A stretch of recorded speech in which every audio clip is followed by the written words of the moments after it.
Tujuan dari Bincang Alumni Online hari ini adalah untuk membagikan pengalaman yang mencakup tidak hanya titik-titik kesuksesan, tetapi juga kegagalan yang merupakan bagian pembelajaran dan perjalanan hidup 7 teman alumni SPH yang hadir bersama saya saat ini dalam melayani bangsa Indonesia.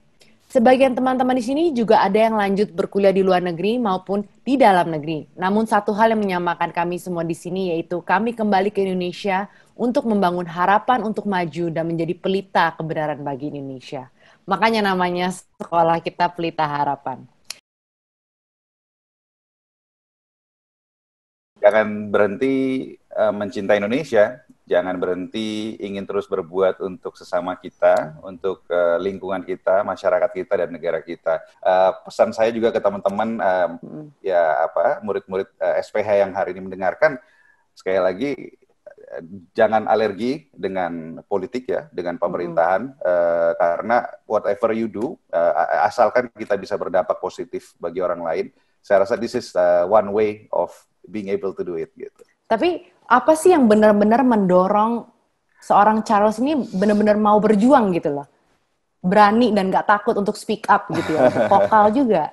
Ya, I think saya rasa setiap orang pasti punya core values ya. Saya sendiri punya ada beberapa hal yang saya yakini, khususnya terkait dengan kebebasan sipil, terkait dengan supremasi sipil, terkait dengan bagaimana kita harus menghargai orang lain, kita harus melindungi hak-hak setiap warga negara, baik itu mayoritas maupun minoritas. Oleh karena itu sekali lagi, walaupun saya dari latar belakang minoritas, ketika saya selalu ditanyakan apa yang Anda bisa perbuat untuk kelompok Anda, misalnya, ketika saya bisa mengadakan pertemuan dengan contoh misalnya dengan masyarakat Tionghoa gitu ya, saya selalu katakan, saya tidak akan berbuat sesuatu hal yang khusus untuk komunitas Tionghoa, tetapi dengan saya bisa memastikan bahwa kebijakan negara itu adil bagi semuanya, termasuk terhadap masyarakat Tionghoa, maka saya sudah berbuat untuk masyarakat komunitas Tionghoa. Jadi sekali lagi ya, being able to be of service to others itu yang selalu menjadi pemacu ya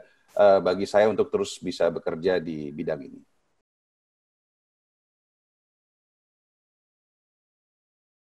Kenapa akhirnya aku kembali setelah meneliti lama di Amerika. Memang dari awal sudah ada satu pikiran bahwa ingin kembali, cuma nggak tahu kapan gitu.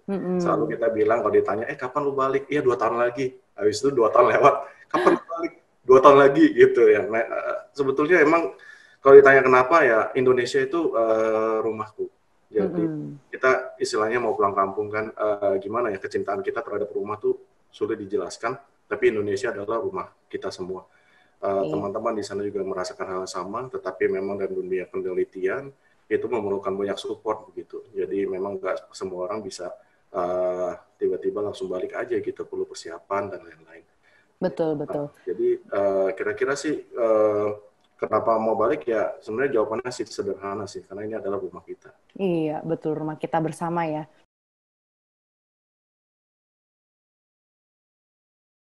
What's the point of me being here and, following my parents' footsteps and maybe failing? But then during this time when I was going home from school, I was thinking about these questions and pondering these things and thinking back about all these things. Then I looked out the window and then I saw we were at Kota Tua. Our car was passing through it. I saw pelukis jalanan. I saw tukang bajai. But on that day, I felt quite touched by what I was seeing, even though there was so much conflict going on in my head and even back at home and just the whole situation. So it was during that time that I found the answer to the question, what do I want to do? I want to stay and support my country, our country. And then I found the answer to the second question too. Why? Because despite many things, I still really, really love this country.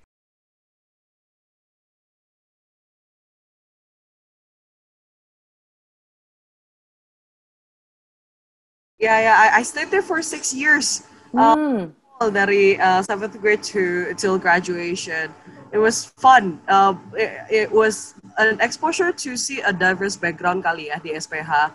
So a lot of my best friends until now itu dari we learn geography jadinya dari Gorontalo, dari Manado, Magelang, Pekalongan, Jambi. I have all of them right now that are still in touch with me constantly. Kalau nggak pernah tinggal di asrama tuh nggak bakal tahu.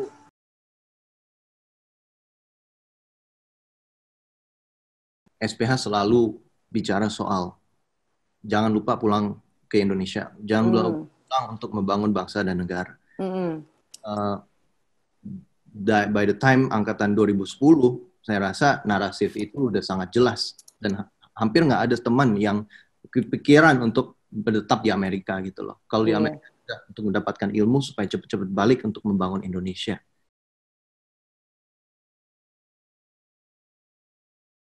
During that time, kan my friend tuh had his uniform out, jadi baju agak berantakan. Tapi udah setelah jam sekolah, dan pada saat itu Ibu Cynthia datang menegur, hey, tolong bajunya dirapikan gitu kan. Dan kalau nggak salah pagi itu tuh kita baru dapat agenda kita, jadi kan baru dibaca, baru ingat tuh. Dan saya ingat persis kata-katanya tuh bahwa uniform has to be worn during school hours, which is until kayak jam 3. Itu kan udah lebih lewat jam 3. Saya tuh langsung keluarin agendanya dari tas, kasih lihat Ibu Cynthia-nya, Bu, ini kalau peraturannya kalau nggak salah harus jam 3, ini kan udah lewat, Bu. Dan Ibu Cynthia kayak langsung diam dan speechless, dan abis itu teman saya dilepaskan. Tapi hal yang paling menarik dan berkesan buat saya adalah tuh ketika tahun depan agenda berikutnya keluar, itu tuh peraturan diganti. Tidak lagi ada batasan waktu, melainkan harus memakai baju sekolah dengan baik selama di kampus sekolah gitu. Di lingkungan sekolah gitu ya? Di lingkungan sekolah, iya. Jadi dari pengalaman itu, mungkin itu pertama kali saya bantu membentuk hukum.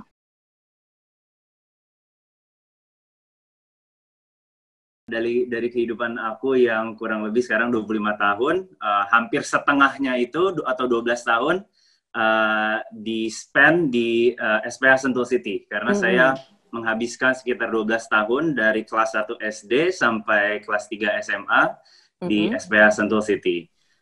Obviously itu menjadi sangat-sangat integral dalam perjalanan hidup saya. Khususnya satu momen yang saya ingin highlight sedikit yang ada dampaknya juga terhadap perjalanan hidup saya dan di mana saya saat ini adalah kelas yang namanya Biblical Studies. Saya yakin masih ada juga kelas Biblical Studies ini di SPH Sentul maupun di SPH lainnya, di mana waktu itu guru saya, Mr. Scott Regenbach, menanyakan pertanyaan yang sangat fundamental dan sangat men-challenge prinsip hidup saya, yaitu pertanyaan basic seperti who is man, who is God, and what is my purpose in life, ya kan? Ini merupakan pertanyaan yang sangat fundamental yang saya nggak pernah tanya gitu sebelumnya. Bahwa sebenarnya tujuan hidup seorang Melvin itu apa sih gitu? Karena ya namanya masih muda juga ya waktu itu. Jadi memang hidup itu ya having fun gitu kan, main bola after school, belajar. Tapi belum pernah benar-benar nanya, in the long run tujuan hidup saya itu apa? Nah, di kelas itu yang saya ambil di SPH Sentul menyadarkan saya bahwa tujuan hidup saya adalah banyak untuk keluarga saya sendiri gitu. Jadi untuk membanggakan kedua orang tua saya dan sekarang istri dan anak-anak saya, dan itu menjadi momen yang sangat penting dalam hidup saya karena itu menuntun saya dalam mengambil keputusan-keputusan yang sulit, tantangan hidup yang tidak mudah. Tapi karena saya tahu tujuan hidup saya berkat pendidikan di SPH tadi, saya gampang gitu, lebih mudah untuk mengatasi challenge tadi karena saya tinggal tanya diri saya sendiri, Melvin tujuan hidupnya apa, dan itu mengingatkan saya kepada goal yang saya ingin capai 20-30 tahun dari sekarang.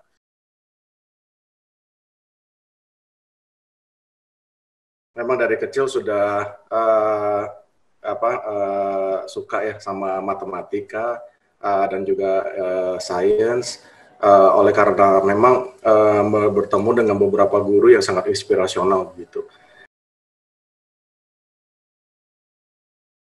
Guru dan murid lebih akrab gitu ya kelihatannya, jadi kita lebih bisa cerita, sering mereka tanya, Sir, kenapa sih meneliti tentang serat laba-laba, kenapa nggak meneliti tentang yang lain? Gue bilang ya bukan karena apa ya, tapi ya ini cipta Tuhan yang sangat luar biasa gitu, banyak sekali misteri-misterinya gitu kan. Nah, tapi dari situ mungkin mereka akan terpikir bahwa ya menarik, tapi kenapa misteri? Dan mati-matian gitu kan. Nah, pasti ada sesuatu di belakang itu misalnya. Nah, itu yang kita harapkan. Kita kadang kalau kita bicara tentang tujuan hidup dan lain-lain, memang itu satu pergumulan sih. Kita nggak bisa ngajarin sebetulnya. Kita hanya bisa mengencourage mereka untuk mencari sendiri gitu. Karena kalau dia nggak cari, kita kasih gitu kan, itu real. Ya kan?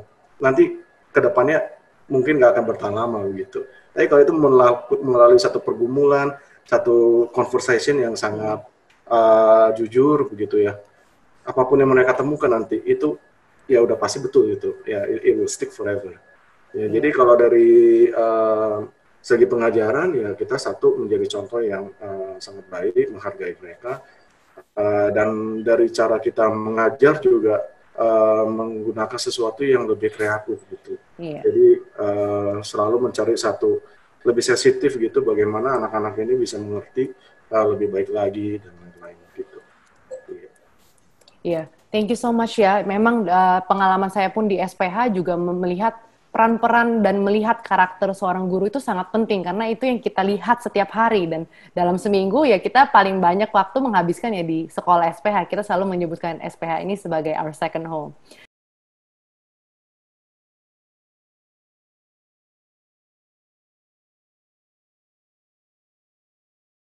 Challenge ya tentu saja it's not easy ya. Sebagai politisi saja challenge pasti banyak. Tetapi saya sebagai seorang yang lahir dari latar belakang ya bisa dibilang double minority, pasti punya challenge tersendiri dari proses mengikuti pemilihan umumnya saja.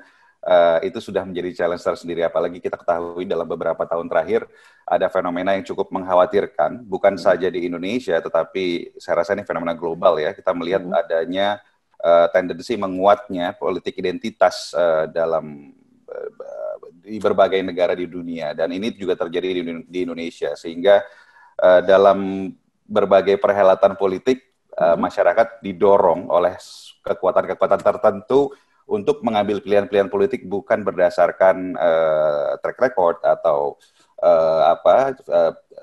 rekam jejak, visi misi dan seterusnya, tetapi lebih kepada ya identitas yang lebih, misalnya suku, agama dan seterusnya. Tetapi ya sekali lagi faktor bahwa saya adalah seorang minoritas tidak pernah membuat saya berpikir sebagai seorang minoritas ketika menjalankan tugas-tugas saya di DPR. Selama 2 periode, mungkin bisa dicek di media sekalipun, saya adalah salah satu anggota Komisi 1 yang paling kritis terhadap kebijakan-kebijakan yang menurut saya tidak sesuai dengan yang seharusnya ya. Ya saya senang sekali bisa berkontribusi ya di bidang politik ya, karena sekali lagi apabila kita bisa mempengaruhi kebijakan pemerintah, maka kita bisa mempengaruhi hajat hidup orang yang lebih banyak lagi.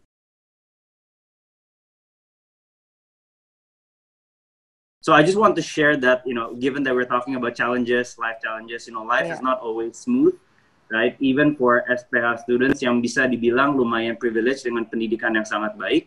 Tapi when challenges comes, is actually an opportunity for us to also grow. Seperti saya mungkin masih 12-13 tahun waktu itu. Tapi that is actually a great opportunity for me to actually know more about life and its challenges.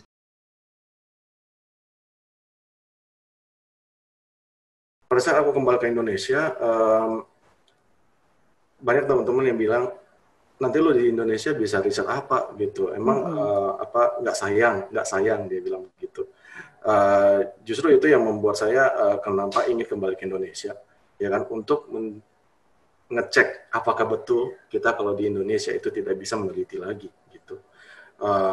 Jadi aku mengambil itu sebagai satu panggilanku untuk membuktikan bahwa di Indonesia itu masa sih nggak ada ruang penelitian gitu. Dan ternyata betul, sekarang ini pada saat saya kembali ke Indonesia, justru yang saya alami itu bukan duka tapi suka ya. Karena gitu ya. biasa, dalam 2 tahun terakhir ini sepertinya saya menemukan lebih banyak hal daripada hal yang sudah aku temukan dalam waktu aku juga. Saya belajar jauh lebih banyak, mengembangkan inovasi teknologi jauh lebih banyak dari yang saya bisa lakukan di sana. Ya, tapi tentunya memang setiap orang ada jalan masing-masing. Kebetulan jalanku dibukakan oleh Tuhan, lalu diberikan ruang untuk bekerja dengan bahkan anak-anak SD, SMP, SMA yang memiliki ide luar biasa, yang saya nggak pernah dengar di Amerika waktu saya S3. Saya S3 tahunya serat laba-laba, tahunya superkonduktor dan lain-lain. Ya kan? Di sini aku belajar tentang bagaimana ada teknologi kamera sederhana untuk bisa melakukan misalnya grading buah-buahan yang jelek sama yang baik gitu. Dan itu dilakukan anak SMA gitu. Aku sampai, hah, masa sih gitu.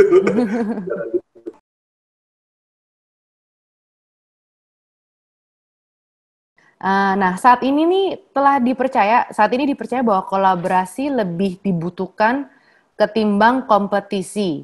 Nah, bagaimana penerapannya di Gojek yang kental sekali kolaborasinya?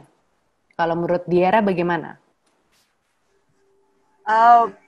Definitely ya, stakeholders for our very big purpose social impact itu banyak banget. Jadi instead of seeing other tech startups as competitors, we believe that we are all moving together to digitize the Indonesia and the economy, and how people will eventually adopt all the technologies. Jadi we work closely. We have a team dedicated named Public Policy and Government Relations to talk to the government and speak to them about the tech updates and all the new policies regarding all these technologies yang sebelumnya belum pernah ada. So that's a very important collaboration. We also collaborate with a lot of other banks, both BUMN and the private ones. So instead of competing with their own payment methods with the one that we own, we also work together in just, these are just a lot of payment methods that we're trying to offer to the Indonesian people for their convenience, mau adopt yang mana, pakai yang mana. So a lot of it sebenarnya, true, the products are kind of all competing and all the same. A lot of people kind of see it as same anyway. But our mission masih tetap satu kok, untuk membiasakan orang-orang Indonesia ini dengan teknologi ini yang kita percaya bakal membawa dampak positif. Jadi important to build this together. Jadi tetap kolaborasi itu penting ya, artinya walaupun ada persamaan tapi ya itu tetap harus memotivasi orang untuk tetap berkembang, berinovasi lagi lebih lanjut. Begitu ya Diera ya?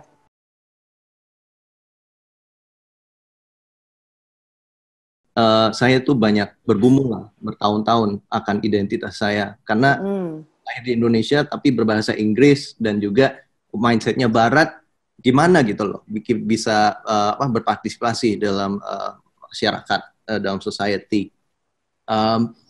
Tapi yang jelas bagi saya sih kita harus bertumbuh di mana Tuhan menanam kita, dan juga bahwa tidak ada namanya vokasi yang tabu gitu loh. Masuk bisnis, termasuk politik, dan dalam hal ini ya dalam pertanian juga kita nggak boleh merendahkan para petani gitu. Tapi perjalanan saya tuh sebenarnya bermula pada awal COVID, pada waktu saya sudah ada perusahaan. Ini sebenarnya kita bergerak di bidang pariwisata, tapi karena datangnya pandemi itu ya tahulah pariwisata gimana, hancur. Dan saya terpaksa harus mengambil keputusan gitu. Apakah saya mau mem-PHK karyawan-karyawan saya atau cari bidang lain. Kita berpilih untuk cari bidang lain. Dan kita coba plan B, plan C, plan D, plan B gagal, plan C gagal, plan D bertani. Malah yang jalan ya. Kita ke sana dan kita belajar banyak tentang dunia pertanian. Dan ternyata pertanian itu bukan sekedar membeli dan menjual sayur saja, tapi yang kami sadari itu sebenarnya menyangkut berbagai macam masalah gitu loh, termasuk keadilan sosial gitu loh. Tapi ya singkat cerita, kenapa saya bisa memikirkan pengembangan kehidupan para petani? Ya sebenarnya bermula pada di karyawan-karyawan saya, dan juga saya juga sempat bicara sama ex karyawan saya yang bertani, dan dia menceritakan bahwa dia menjual setelah lebih dari sebulan menunggu panen timun, dia terpaksa untuk menjual timunnya di harga Rp1.000, 500 perak. Dan ini ternyata itu bukan cerita yang one off gitu loh. Dimanapun juga ceritanya sama. Kalau beli dari petani dan mereka panen 100 kilo dan kita hanya butuh 5 ons, 2 kilo, 5 kilo, ya kita diketawain sama petani. Kita mau beli di harga yang fair pun nggak bisa membantu. Itu kenapa kami tidak hanya bergerak di B2C, tapi kami juga bergerak di B2B. Kami mengambil peran dalam mewujudkan ketahanan pangan dengan memberikan stabilitas, ketersediaan, dan kualitas bagi mitra-mitra UMKM kami, yaitu warung-warung, tukang sayur, warteg, dan catering-catering online. Jadi dengan itu, ya kita bisa melayani volume-volume yang ada di petani, sehingga mereka nggak perlu lagi ke tengkulak dan nggak perlu lagi buang-buang sayurnya.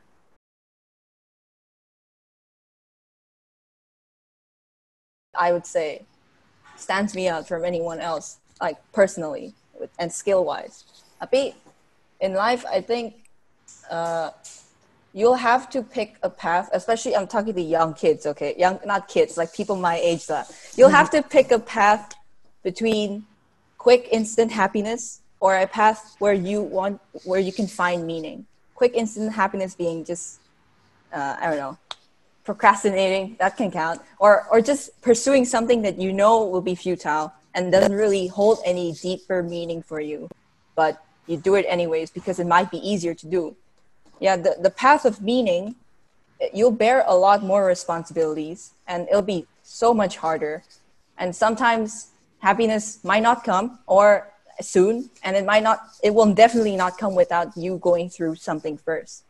Tapi as the path of meaning promises in its forefront is that it'll lead to a more meaningful life. And the path of quick happiness likewise will also end really quickly.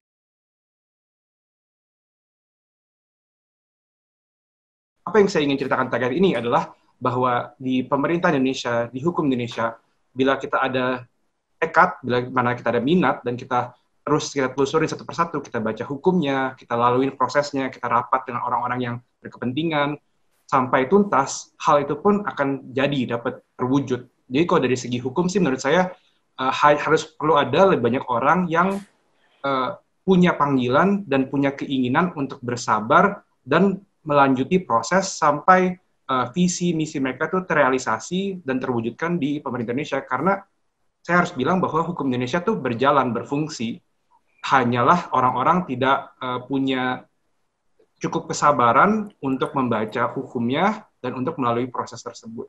Itu sih kalau dari segi hukum. So I think my advice would be, after listening to Nia's story, is that we might never know, see, or feel the impact of what we're doing, but it doesn't mean that we should stop doing it. So whenever we feel like we can't see the impact of what we're doing, know that there are people feeling it and there are new lights being born from that action.